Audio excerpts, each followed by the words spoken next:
Why don't we usually take portraits at wide angles? Why 80mm is one of the most popular focal lengths for portrait photography? How focal lengths impact the perspective and the depth of your image and compression of it, and how it impacts the amount of background behind your subject.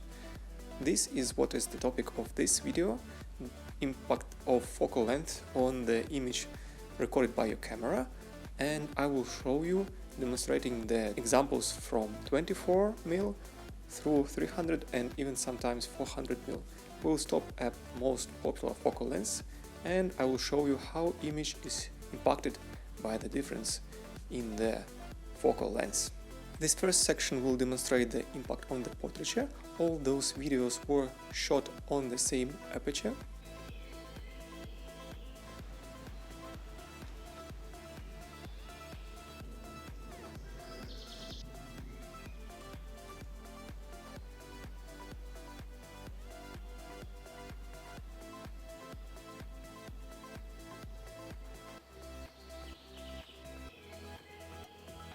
And now we will see the mosaic of different focal lengths to see on one picture how it impacts the compression of the perspective.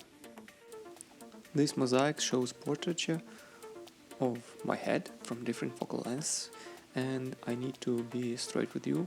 I have arranged all the images so that the distance between my eye pupils is the same, so they can be properly compared to see how much compression of the perspective, the depth of the image changes with the different focal lengths.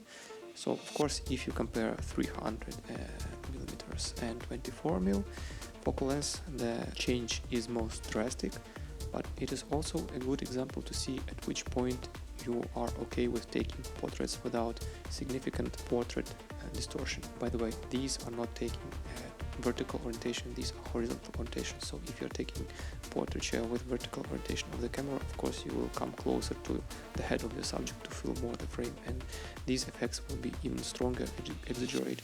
Judging by what I see and what you can see, I would strongly suggest not to take portraits of the head filling most of your frame at focal length 23 through 35, and even 50 is not okay for my taste. 80mm is the starting point at which the compression doesn't significantly affect the face of the subject, and it is fairly accurately represented. That's why usually 80mm is the popular choice for the portrait lens, but 105 and 135 are also beautifully renting the head, and I think like 200 or 300 doesn't add any significant changes to the compression to make portrait any more accurately represented, but the background blur is definitely there and it is very pleasing. So to conclude, I would say if you need to shoot the head, start with 80mm, do not go wider.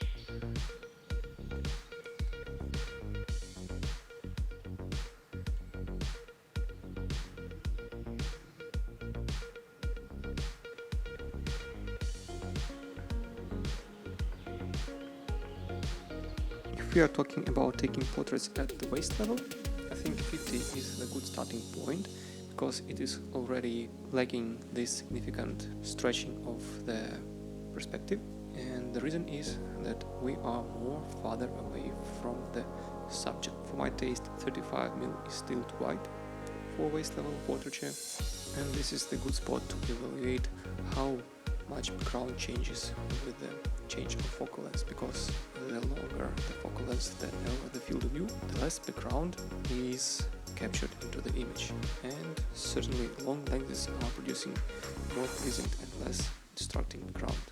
The next section will cover the impact on the amount of the background behind the subject, because the narrower the focal length, the less background is apparent behind the subject in the image. So see this video.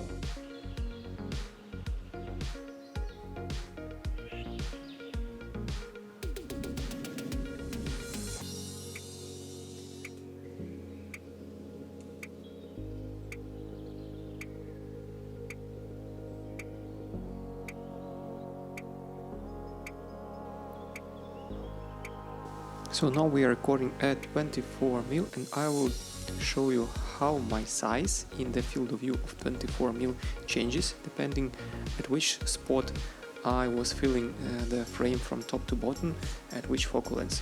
So at 24, 28, and this is at 35, this is at 50mm, this is at 70, this is at 80, one of the most popular focal lengths for portraits, this is 105, this is 200, and this is 300. Thank you for staying with me and watching this video.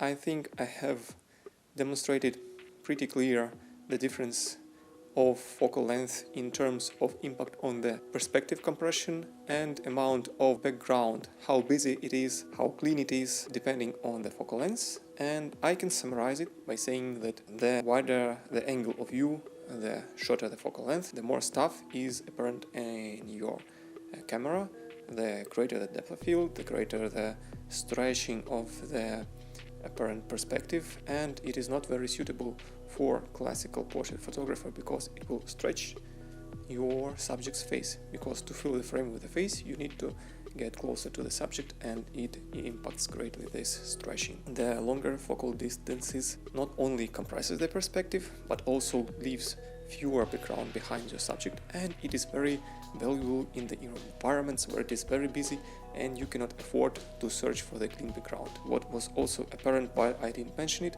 of course, the wider the field of view, the bigger the depth of field, even on the same aperture values. The longer focal lenses producing cleaner images, not only because of the narrower field of view and the less background captured, but because also they have narrower depth of field and background is better blurred. So if you have any other questions regarding how focal length impacts your subject, what are differences on different zoom levels or different fixed lenses, feel free to leave them in the comments, and I will be happy to see you again on my channel dedicated to wildlife photography and photography and stuff in general. My name is Vsevolod, and I hope you subscribe to my channel. Thank you, see you next time, bye!